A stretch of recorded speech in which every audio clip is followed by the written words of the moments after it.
Hi Sagittarius, kumusta po kayong lahat? Okay, so yan Sag, maraming salamat po sa walang sawang pagsubaybay sa ating pong mga reading. And kung ikaw ay bago pa lang sa ating channel, mag-subscribe na po kayo. Then, i-click mo na rin yung ating notification bell para lagi kang updated sa ating mga bagong upload, okay? So Sag, tignan natin ano ba yung mga possible na paparating sa inyo this week.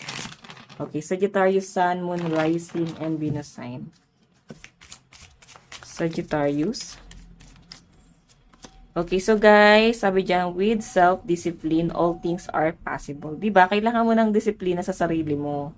Kasi, parang kailangan mong ingatan yung sarili mo. Be careful. Parang ganon.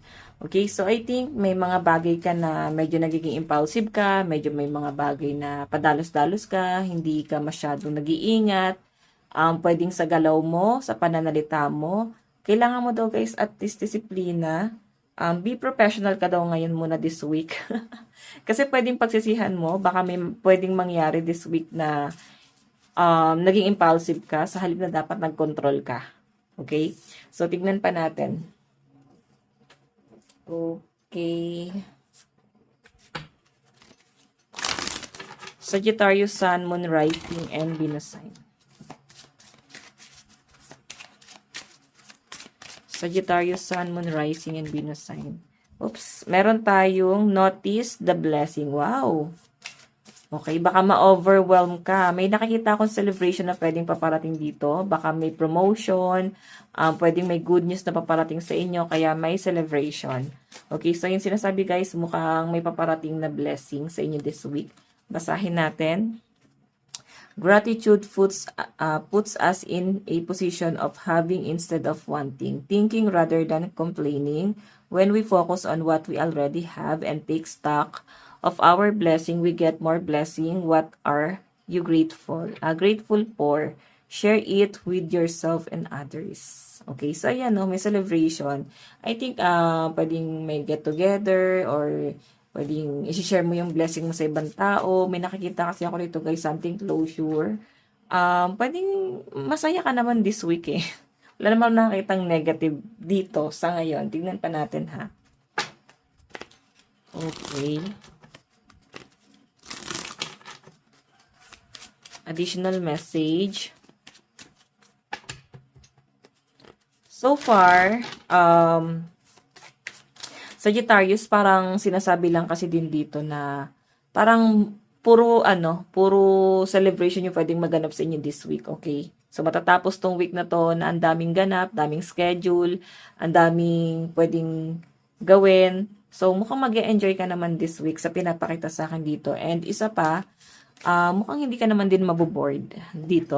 Kaya sinasabi dyan, disiplina ka lang sa sarili mo. Na yes, baka naman nadadala ka lang, na-overwhelm ka ng sobrang kaligayahan. Kaya kailangan guys, disiplina ka pa rin. So, hindi porke may blessing na dumarating guys is waldas. Okay? Keep mo pa rin yan. Kailangan guys, marunong ka mag-manage ng pera mo this week. Okay? Pero nasa inyo naman yan guys. Lalo na kung minsan lang naman to. Parang once in a blue moon lang naman to.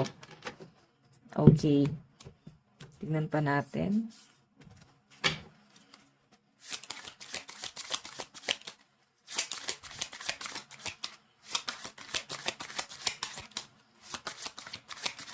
Okay. Sagittarius. Meron tayong, diba? Ending nyo beginning to. Ibig sabihin tapos ni chapter na yon. Huwag nang ungkat-ungkatin pa. Huwag nang balik-balikan pa. Tapos na. Pwede mo siya, guys, i-look forward pa rin. Pwede mo pa rin siyang i-look back. Pwede pa rin i-look back yan. Kung sakaling meron kang lesson na kailangan matutunan dun sa bagay na yon.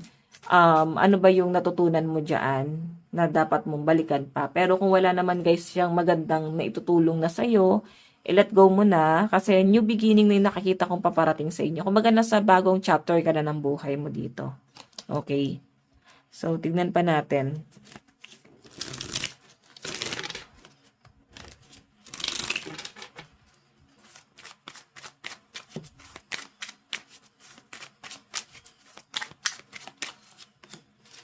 Meron tayong page of wands. Medyo nagkakaroon ka ng mga hesitation sa mga decision mo this week, no? Nakikita ko na parang may mga pagmumuni-muni, parang regret yung nakikita ko dyan. Like, baka kasi medyo naging impulsive ka sa mga desisyon mo eh. Kaya nga sabi dito, pag-isipan mo munang mabuti. Kagaya nito, after kasi nun guys, pwede ka matulala eh. After mong gumastos, after mong magpaka-happy-happy, maging masaya, di ba matutulala ka na lang. Kasi ubos na yung pera. So, yan. Iwas mo na guys sa paggastos. Pag-isipan mo munang mabuti kung paano mo i-manage to. Para hindi ka guys magkaroon ng regret dito after. Okay? So, by the way,